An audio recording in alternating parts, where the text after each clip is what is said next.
వింతలు విచిత్రాలు ఉంటాయి కానీ వాస్తవంగా అంత పెద్దదేముండదు. ఒక్క ఆస్పెక్ట్ తెలుగుదేశం పార్టీ నేను ఎక్స్పెక్ట్ చేస్తుంది ఇంతకుముందు కూడా 3-4 సార్లు చెప్పినటువంటి పాయింట్, భవిష్యత్ వారసుడిగా లోకేష్ని డిసైడ్ చేసేందుకు గాను ఏ వర్కింగ్ ప్రెసిడెంట్ గానో ఇవ్వచ్చేమో అనుకుంటున్నా.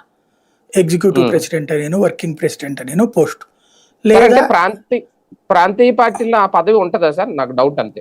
ఎందుకు లేదు, ఇప్పుడు క్రిందసారి కేటీఆర్కి ఇవ్వలేదా వర్కింగ్ ప్రెసిడెంట్? అప్పుడు బీఆర్ఎస్ అయ్యాక ఇచ్చినట్టున్నారు కదా సార్. అవును, బీఆర్ఎస్ అని అది ప్రాంతీయ పార్టీనే కదా, ఇది కూడా జాతీయ పార్టీనే కదా లెక్క, ఇది టీడీపీ కూడా వాళ్ళ లెక్క అంతేలేండి. కాబట్టి అదే ఎక్కువ జాతీయ పార్టీలో ఉంటాయి కదా. ఇప్పుడు లేదు ఎట్లా ఇందులో ఉండాలి ఇందులో ఉండకూడదు అనేది ఏమి ఉండదు. బైలాస్ మన ఇష్టం, బైలాస్ మనం ఎట్లా రాసుకుంటే అది. కాకపోతే బైలాస్ రూల్ ప్రకారం ఏంటంటే ప్రతి ఏడాది కూడా ఇది 2 ఏళ్లకోసారి లోపు ఎన్నికలు జరిగితే రాలా, 5 ఏళ్ల దాకా ఎన్నికలు ఆపుకోవడం అట్లా ఉండదు అనమాట. ఇదివరకు 5 ఏళ్లకోసారి అని పెట్టేవాళ్ళు అనమాట. సర్టెన్ పీరియడ్ ఖచ్చితంగా అంతర్గత ఎన్నికలు జరగాలి అన్నటువంటిది ఫార్ములా ఉంటుంది. వాళ్ళు ప్రొసీజర్ ఇస్తుంది ఎన్నికల సంఘం, ఒక పార్టీ నియమావళి, అది జరిగి తీరాలి, దాని ప్రకారం నడవాలన్నమాట. ఇక్కడ బేసిక్ కాన్సెప్ట్ ఏంటంటే వీళ్ళ పార్టీ వాళ్ళ ఇష్టం. ఇప్పుడు ములాయం సింగ్ కొడుకు అఖిలేష్ కూడా అట్లాగే అయ్యాడు, తేజస్వి యాదవ్ కూడా అట్లాగే అయ్యాడు.